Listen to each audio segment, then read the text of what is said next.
오늘 설교의 제목은 사랑하라입니다. 사랑하라.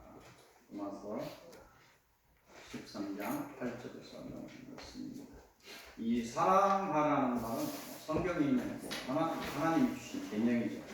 계명에 관련해서 하나님을 향한 사랑과 형제를 향한 사랑을 포함하는 그런 사랑하라입니다. 이 사랑하라는 권면과 관련해서 오늘 설교에 서두에 묵상하려는 것이 있습니다. 그것은 특별히 하나님을 향한 사랑에 있어서 우리가 하나님을 사랑해야 되는 이유, 또 하나님을 사랑함으로써 얻는 유익, 이런 거에 관해서 잠시 묵상하고 설교를 시작합니다. 우리가 하나님을 사랑해야 되는 첫 번째 되는 이유는 사람은 하나님이 창조한 피조물이라는 것입니다. 사람은 창조된 만물 중에서도 특별한 은혜를 받고 지음받았다는 것입니다. 다른 창조된 것과 비교를 해보면 다른 창조된 영체들이 있습니다. 천사랑 같은 영체들, 타락해버린 천사들, 그런 영체들과는 다르게 육을 가진 존재입니다. 그래서 그 영체들은 단순히 지혜로 지어졌으나 우리가 생각하는 그런 단순한 지혜만을 의미하는 것은 아닙니다. 포괄적인 지혜입니다. 그들은 지혜로 지어졌으나 사람은 하나님의 물론 지혜를 포함하지만 지정의를 따라서 지음을 받은 존재입니다. 일반 영체보다는 다른 존재. 지금 우리가 타락해버린 이후에 죄의 성질을 가지고 유배되듯이 쓰면서 천사들보다 낮은 등급처럼 우리가 알고 있지만 그렇게 지어지지 않았다는 거예요. 그리고 동물과 이렇게 비교해 보면 창조된 다른 동물과는 다르게 다른 동물들은 육을 가진 존재입니다. 육 위에는 없어요. 근데 사람은 영혼을 가진 존재로 특별하게 지음받은 것입니다. 그렇게 특별하게 지음을 받았던 것입니다. 그래서 우리는 그렇게 특별한 은혜를 받아서 지음받은 존재이기 때문에 우리를 창조하신 하나님을 사랑해야 되는 것입니다. 사람이 하나님만을 사랑해야 되는 두 번째 되는 이유는 사람이 지음을 받고 그들을 위해서 준비된 에덴의 동산과 그 역사의 날들을 다 유추해 볼 수는 없지만 창세기를 통해서 이렇게 보면 또 전승된 그런 것들 책들을 놓고 이렇게 보면 또 많은 그 열려져 있던 사람들의 어떤 증언을 놓고 보면 하나님의 사랑을 그들이 충만히 받았던 그런 특별한 존재였다. 이렇게 증거되고 있습니다. 어떤 피조물도 받지 못했던 사랑을 그들이 하나님으로부터 받았음을 우리는 알 수 있습니다.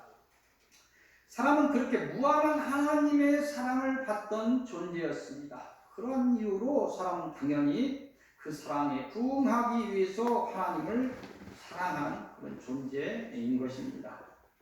그러함에도 불구하고 사람은 하나님을 버리고 사단의 미혹을 따라 죄인의 길을 갔습니다.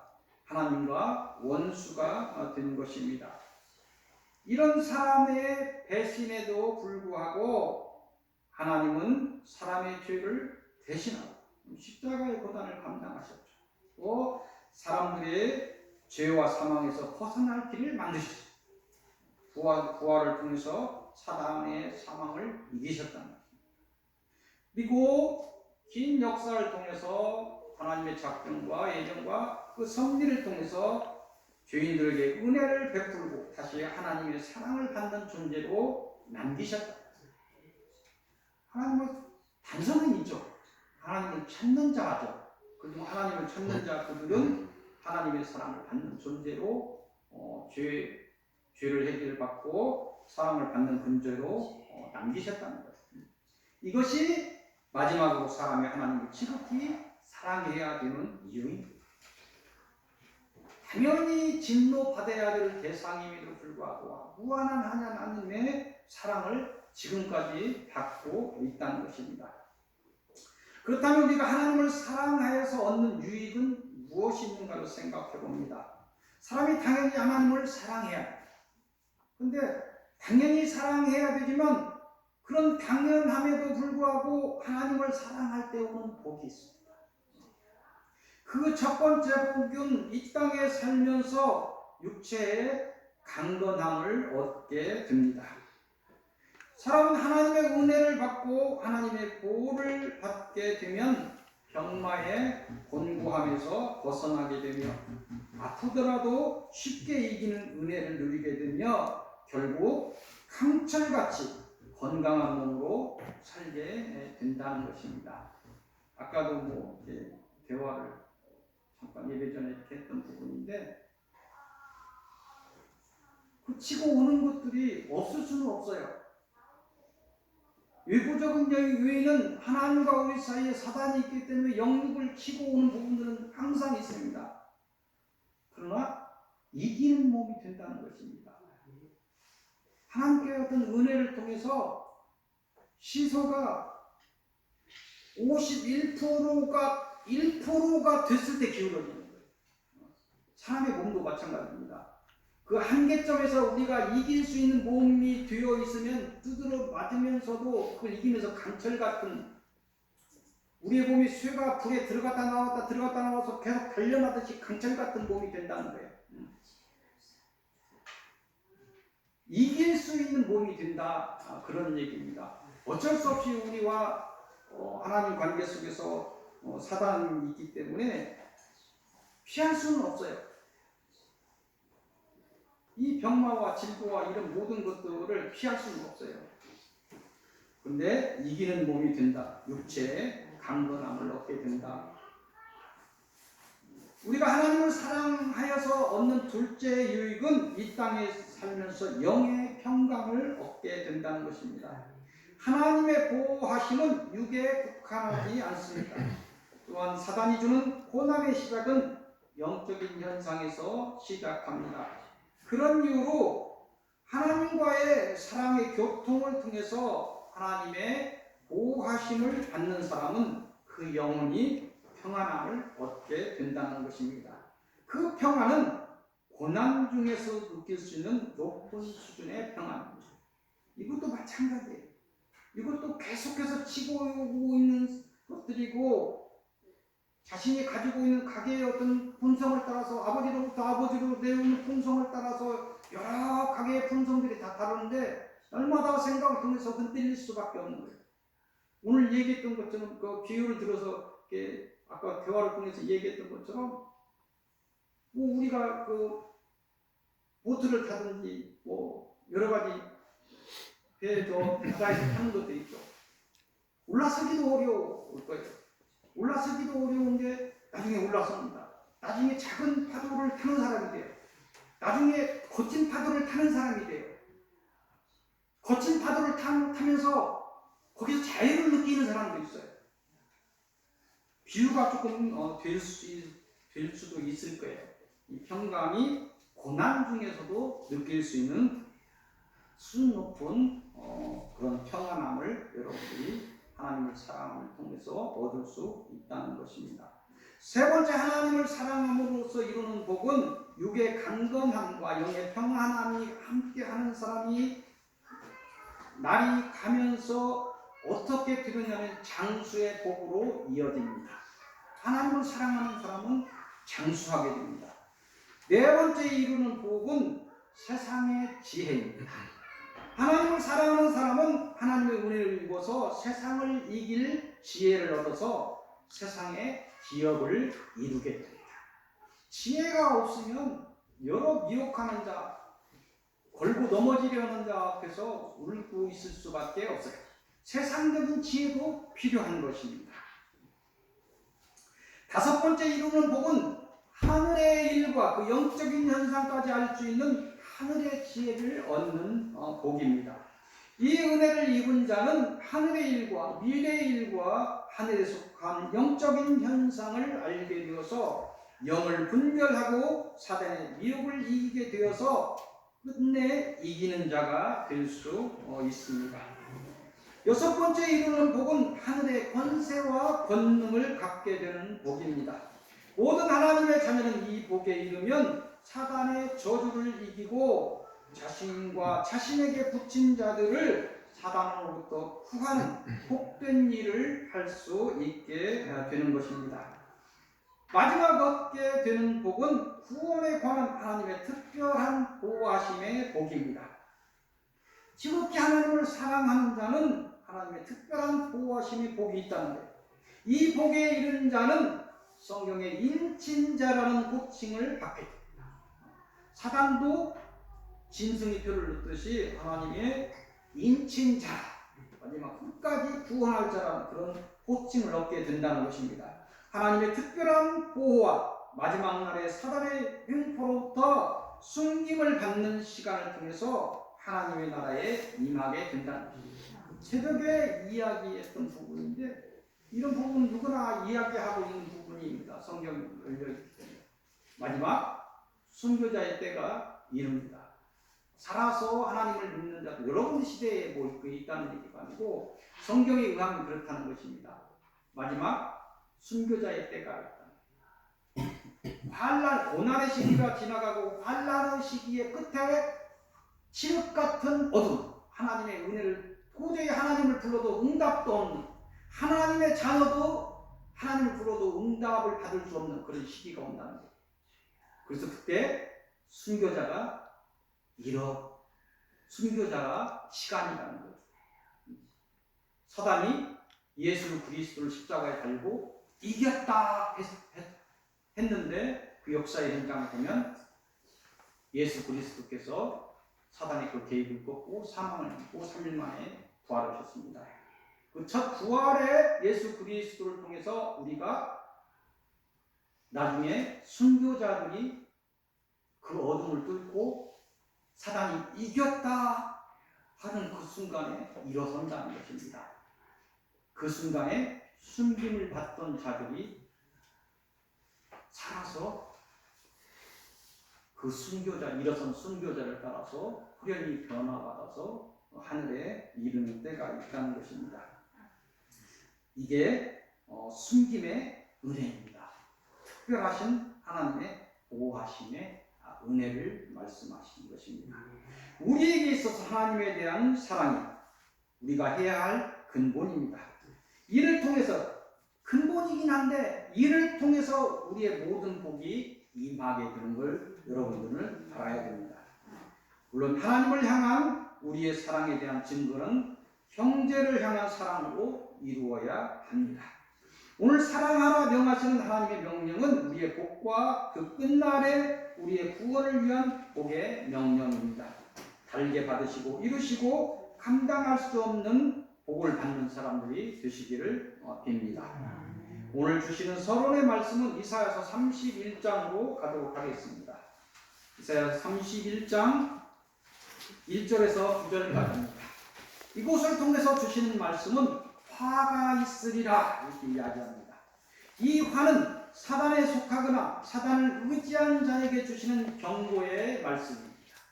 저도 잠깐 묵상할 때 하나님을 사랑했을 때 왜 사랑해야 되는가, 사랑했을 때 어떤 유익을 주는가 얘기인데, 하나님을 놓쳐버린 자들에게 어떤 화가 있는가를 이야기합니다.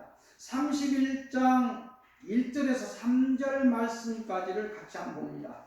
도움을 구하려 애굽으로 내려가는 자들은 화가 있을진저, 그들은 애굽으로 내려간 자들은 말을 의지하고 애굽의 말을 의지하며 병거의 많음과 마병의 심한 강함을 의지하고 이스라엘의 거룩하신 이를 앙모하지 아니하며 여호와를 구하지 아니하지. 어려움이 닥칠 때 여호와를 구하지 않았다는 거예요.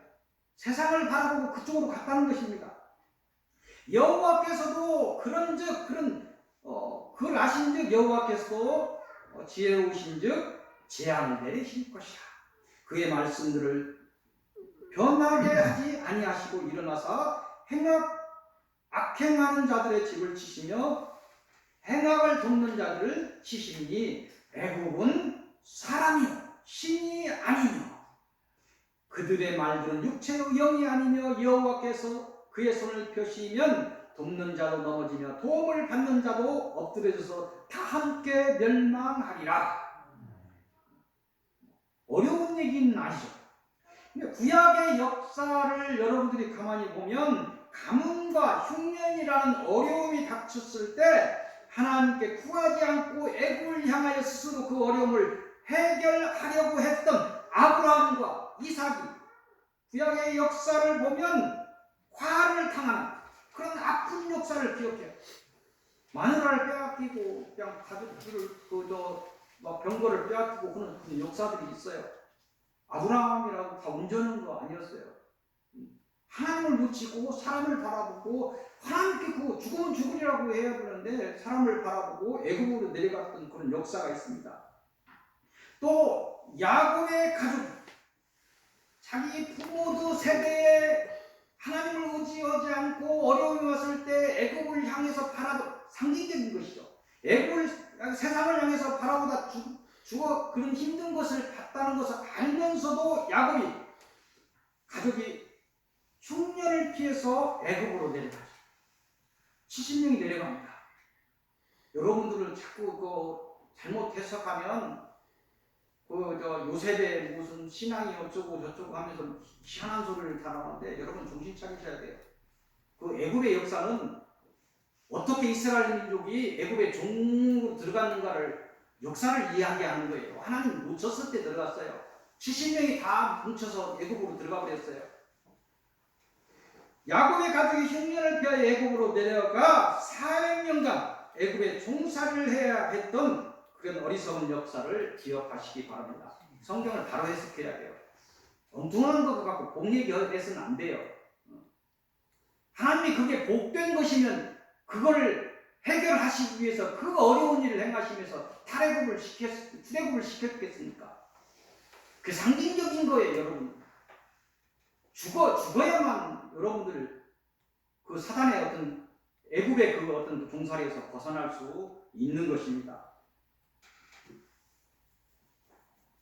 어떤 미혹과 어떤 고난이 와도 사단과 생각을 나누지 않기를 빕니다.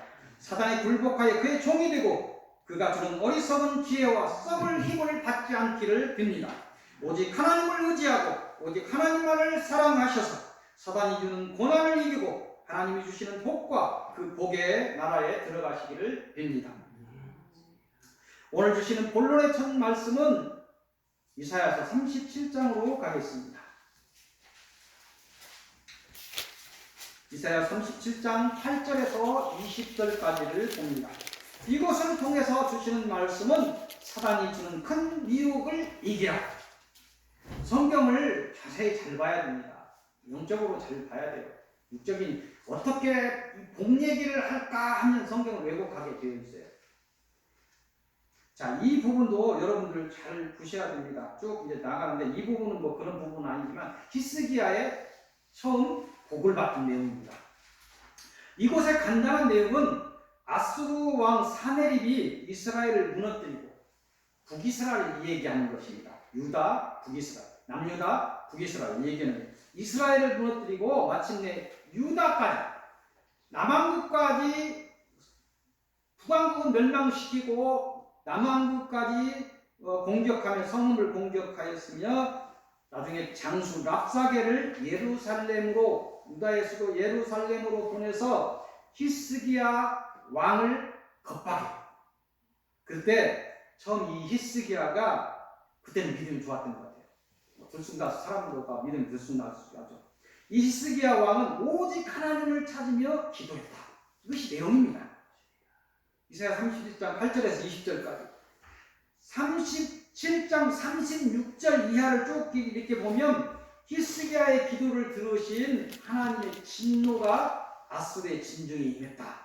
그 기도를 들으셨다는 거예요. 그래서 군사 18만 5천 명을 아침에 일어나지 못하게 합니다. 하나님이 하신 여호와의 전쟁이에요. 아니 아침에 일어나보니까 군사 18만 5천 명이 못 일어나 버리는 거예요.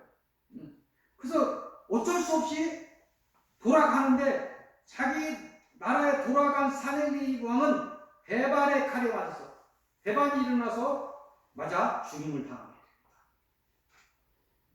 그 히스기야의 정말 그 시절 그 당시에 믿음을 가지고 기도했던 히스기야의 기도가 들려주셨다. 이렇게 봅니다. 이사야 37장 17절에서 20절까지 히스기야의 기도를 제가 한번 봉독해 보겠습니다. 이렇게 기도했다. 여호와여 귀를 기울여 들으시옵소서. 여호와여 눈을 뜨고 보시옵소서. 사내립이 사람을 보내어 살아계신 하나님을 회방한 모든 말을 들으시옵소서. 하나님이 없다고 소리치고는 저들을 들으라는 얘기입니다.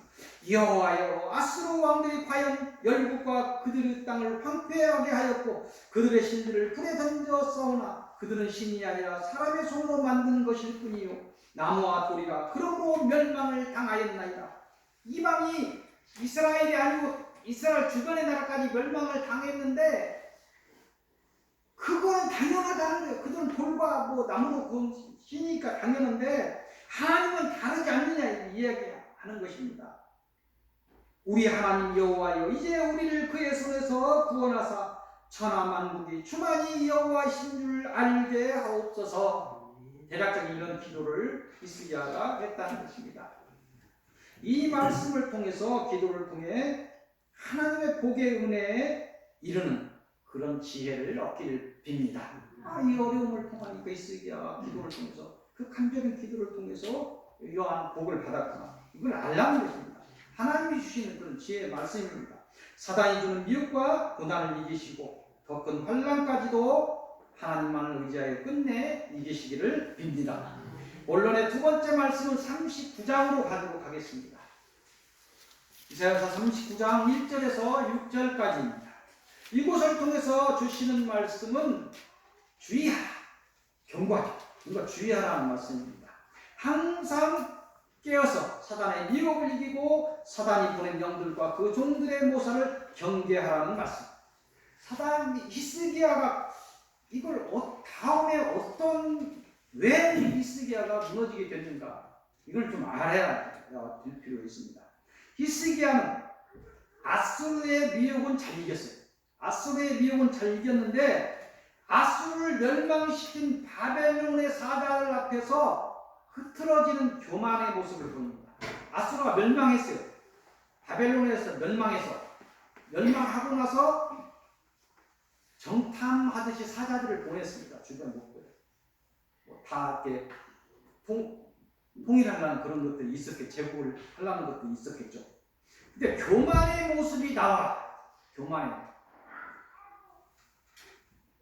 그래서 이 교만이 왜 나왔는가를 보면 그 앞장에 보면 하나 박 목사가 묵상하면서 이렇게 기도하는 걸 보면 병이 들었고 죽게 생겼는데 기도를 통해서 막 간절하게 살려달라고 기도를 하니까 15년이 연장이 됩니다.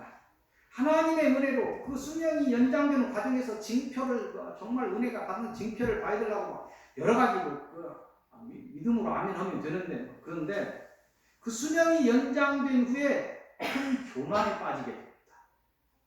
근데 수명 연장이 역사를 놓고 보면 수명 연장 때 므낫세라는 악한 왕의 아들을 낳습니다. 역사를 보면 그 므낫세 때문에 내가 유다에 대한 죄를 거두지 않겠다. 15년 더 살아서 지금 여기서 나오는 어떤 죄들을 범하고 또 악한 아들을 낳아서 역사를 되돌리지 못하게 했다는 것입니다. 근데 교만에 빠졌는데 어떤 것이었냐면 왕으로서 지혜가 없었어요. 바벨론의 사자들에게 보여주어서는 안 될 궁중의 각종 보물, 소유들, 하다못해 군사적인 비밀까지 무기며 먹으며 자랑으로 다 보여줬다는 것입니다. 그 나라의 비밀을 다 드러내버렸다는 거예요. 기가 막힌 일이요. 그래서 멸망하게 되는 것입니다. 바벨론의 그 사람들에게 보여줘서는 안 될까지 다 보여줌으로써 화를 자초하게 되었다는 것입니다. 깨어서 이 사례를 주시면서 깨어서 사단의 공격과 사단의 미혹을 분별하라 그렇게 말씀하시는 것입니다. 주의하라는 하나님의 말씀을 귀담아 들으시고 사단이 주는 고난과 시험의 날들을 잘 이기시기를 빕니다. 날마다 깨어서 이기시기를 빕니다. 오늘 마지막 주시는 결론의 말씀은 처음 봤던 로마서 13장으로 가겠습니다. 13장 8절에서 10절까지입니다.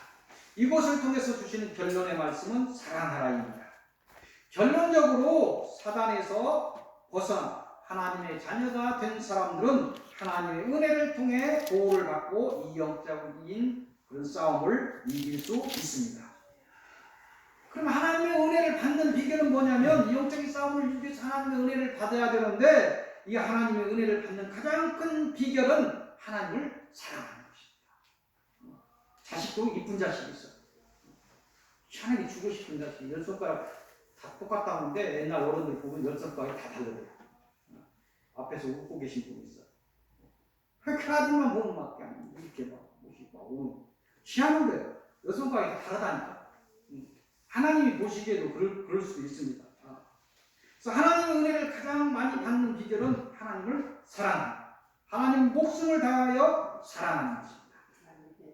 하나님을 향한 사랑의 증명과 그 사랑의 완성을 위해서 그 관계 속에서 주신 그 모든 형제를 생명을 다해서 사랑해야 하는 것입니다. 결국 우리 앞에도 이 사단과 이 영적인 싸움은 하나님만 하실 수 있으며 하나님만이 이길 수 있는 싸움입니다. 신앙적인 교만이나 방심은 금물입니다. 오직 하나님만을 의지하시고 하나님이 주신 지혜와 권세와 권능을 통해서 이 땅에서 사명을 감당하시기 바랍니다. 그래야 하나님의 무한한 은혜를 받으시기를 빕니다. 그 무한한 은혜가 여러분의 가정과 여러분이 기도하는 모든 사람에게 한량없이 임하기를 빌며 소망하며 축원드립니다. 기도하겠습니다. 사단이 주는 미혹과 힘과 저주에서 벗어나게 하옵소서. 저희에게 지혜를 주사 세상 속에 혼재된 그 미혹들을 분별하고 이기게 하옵소서. 하나님의 날까지 오직 하나님만을 사랑하게 하옵소서. 저희의 이 소망을 이루어 주옵소서. 주 예수 그리스도의 이름으로 기도하옵나이다. 아멘.